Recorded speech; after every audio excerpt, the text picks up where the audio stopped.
Hello all, I'm Sai and you're watching The Book Dragon. In today's video, I'm bringing to you my June reading wrap-up, and in June I managed to read a total of 15 books. I'm not able to believe that I read that many books because most of the books that I'd chosen for reading in the past month are really big books, and even then I managed to squeeze in some really little books in the form of audiobooks, and as a result it resulted in this number I did not expect at all. So without any further ado, let's get into the books right away. The first book which I finished is The Sign of the Four by Sir Arthur Conan Doyle, which is the second novel in the Sherlock Holmes series. Now I read the first novel 3 months ago and I published a video for that one also. Now the review for this one is also already up in the channel. You can go and check it out if you're interested. If I have review videos or any videos relating to the books that I'm talking about in this video, all of them will be linked down in the description. You can go and check them out if you're interested. Now the thing about this book is that it was very similar to this first one, but the story itself as a whole had developed a lot, and the characterization of the two individual characters, Sherlock as well as Dr. Watson, was improved in this one. I'm not able to latch onto either of the two characters yet, but I do think once I finish reading The Adventures of Sherlock Holmes, I'll be able to get myself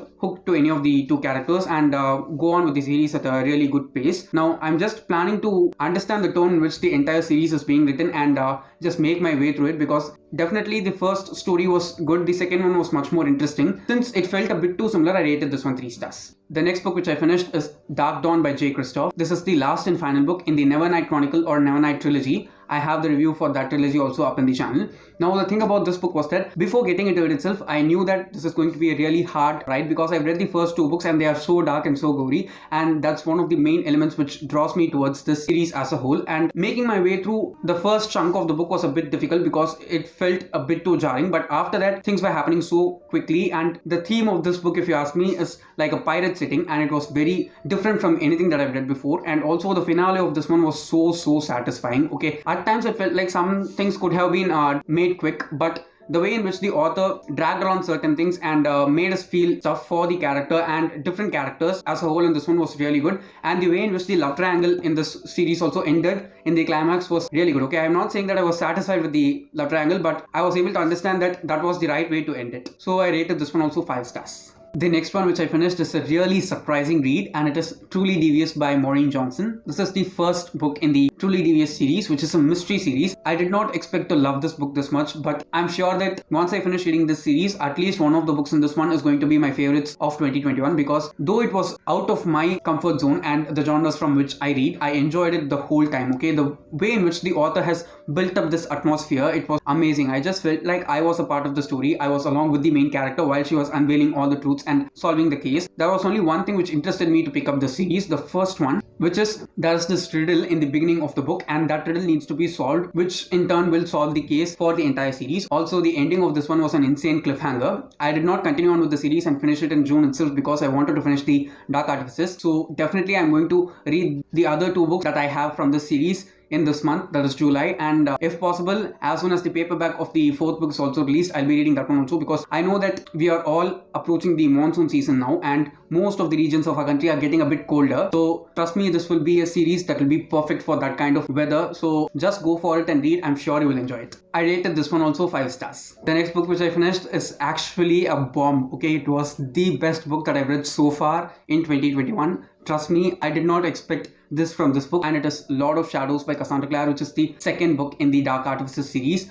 I thought that the ending of this series is going to be epic. It was epic, but the things that the author did in this one with the characters, with the plot, and the way in which she just changed the world and showed us the extent of this world and the level to which things can get in the world of the Shadowhunters was amazing. Okay, I said that the ending of Truly Devious is a cliffhanger, right? If that is a cliffhanger, this is the tip of the cliff, if you ask me. It was that insane. You'll not be able to predict what's going to happen in Queen of Air and Darkness at all after reading this. There are like some general conclusions which are meant to happen in the final book, but this was a wild ride throughout. I did not expect most of the things that were happening in this one. There were even instances during which I cried. I felt so joyful and I even yelled at times. Okay, it was that good. So definitely from the first half of 21, Lord of Shadows is my most favorite book. I rated this one also 5 stars. And the last physical book which I read in June is Queen of Air and Darkness by Cassandra Clare, which is the last and final book in the Dark Artifices series. I said that Lord of Shadows is my most favorite of all the Shadowhunters books so far, right? And also my most favorite book in 2021 so far. But this book made me cry in multiple instances, okay?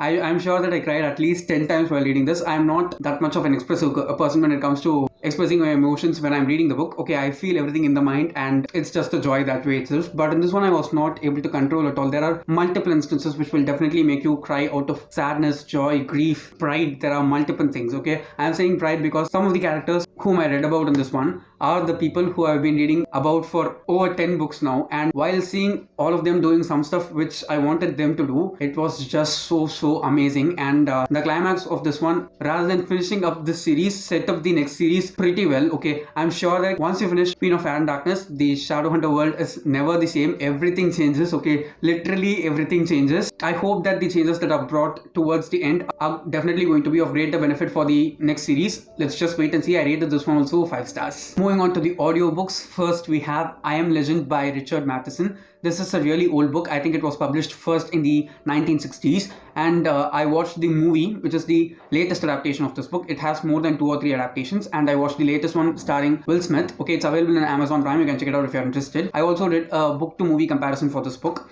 It's about this apocalyptic time during which many things go very wrong, and out of the blue, there is some disease which comes and kills all of the human population, and the rest who survived that have become vampires now, and there is this only one man who survives, and he is protecting himself from the vampires and trying to cure them also. From his studies, okay, he is a person who studies very intensively because he has nothing else to do. He studies about this disease and how he can protect himself from the vampires, and also he's conducting some tests using the vampires that he can catch hold of, and it was really thrilling. Okay, it is a dystopian. I did not expect to like a dystopian, but this was really good. Okay, I like the atmosphere, and especially if you like books which deal with a single character and from a totally one point of view in a really detailed way, I'm sure you will love this because I enjoyed it the whole time. It is a bit frustrating, but definitely worth the frustration. I rated this one 4 stars. Next, since it was Pride month, June, I wanted to read at least one LGBTQ book. Only after picking this up, I understood that I had already read some books. 3 of the 5 physical books which I read are already LGBTQ books, because when it comes to Dark Dawn, the main character is bi, and when it comes to the Dark Artificers books, there are many queer characters in those two also. But this one was super cute. Okay, it is Boyfriend Material by Alexis Hall. The pitch of this book was very similar to that of Red, White and Royal Blue, but it does not involve any people who are that famous. Okay, it involves the son of a very famous pop singer, but he himself is not famous in any way, and this other guy who's a barrister. Okay, they start fake dating because of some circumstances which happens for one of the 2 characters, and things develop. Okay, it was really funny. It was definitely not like Red, White and Royal Blue. Okay, that is the thing which I appreciated in this book a lot, because I see that many people talk about this very similar to that one, just because it starts with the same tropes. Okay, they try to become friends there and then become lovers. Here they fake date and then become lovers. So definitely this was better for me compared to that one, because I think anyone who's 13 and over can easily read this and love this, because it is so low-key, so subtle and mellow to read. Definitely this was a really good pick for the month, and I rated this one also 5 stars. Next we have another romance novel.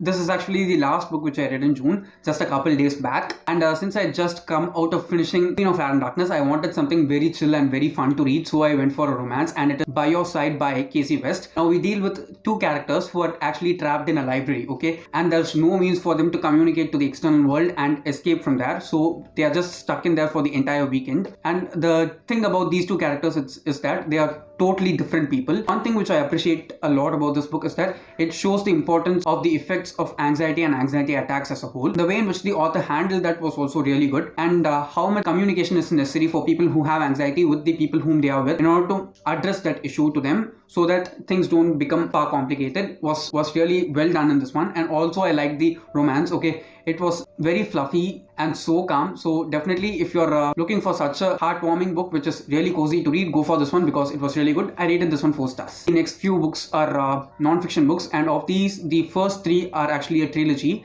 and they are Feel Like an Artist, Show Your Work and Keep Going by Austin Kleon. The reason why I picked this up is because my brother, he sent me a reel one day in which Ali Abdal, who's a very famous productivity YouTuber, he suggested this book, and I just wanted to try it. It was available in Storytel, so I and my brother, both of us listened to it. I actually went for the trilogy as a whole and listened to them totally. It's narrated by the author himself, but the problem with this trilogy is that it is a really picture-driven book, so the visual aid is really much necessary to understand and grasp everything that the author says. I also saw that all the 3 books are really expensive for the length that they are. I'm not interested in investing in them, but I went forward and listened to them.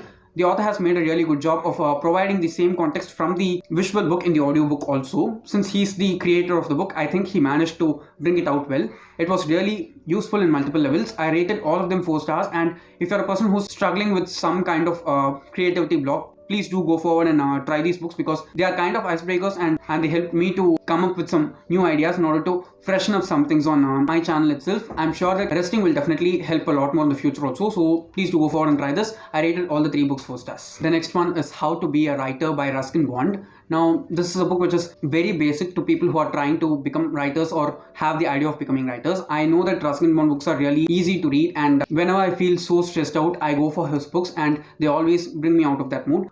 In this one, he explains like the most basic steps in order to start writing a book, and what are the mistakes that usually people do while they start writing books, and what needs to be avoided. So if you're looking out for some book like that, please do go and check it out. It's a really tiny book. I think the audiobook was not even 1 hour long. I listened to it in one go. It was really good. So I rated this one also 4 stars. The next book which I finished is The Little Book of Fuga by Mike Viking. This is also a very visual book, but I wanted to read this, so I went forward and picked up the audiobook. If you can find the physical book, buy it and read, because I think there are many illustrations and pictures in this one which go along with the text, so it will be much more interesting. This is similar to Ikigai, but it focuses on Danish culture, just in the way that Ikigai focuses on Japanese culture. You can just learn about Danish culture and how they remain happy, what are the things that they do in order to keep themselves happy as a community rather than just being an individual. And there are some really little things that they do. I'm not saying that this will be relatable for everyone throughout the world, because it is very specific to a particular type of people and a particular geographic region, right? So it's not going to be relatable to everyone, but